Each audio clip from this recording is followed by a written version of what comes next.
প্রচুর বৃষ্টি হচ্ছে।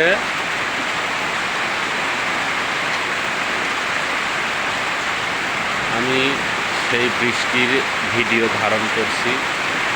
পানি পড়ছে, আপনারা দেখতে পাচ্ছেন। সামনে আমার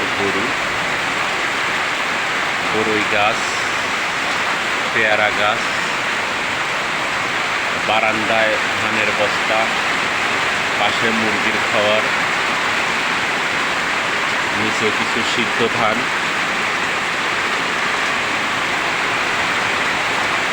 হাঁসের ঘর। আমি টম দোকান ঘরে ছাগল রাখি, এই ঘরে ছাগল থাকে।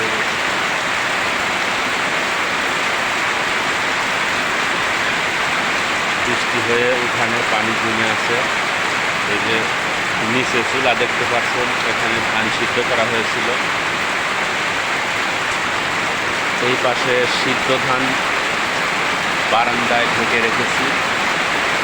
ধান সিদ্ধ করার পরেই বৃষ্টি শুরু হয়েছে। এবার মনে হয় ধানের কপালে দুঃখ আছে, কবে রোদ উঠবে তবেই ধান শুকাতে পারবে। প্রচুর বৃষ্টি হচ্ছে।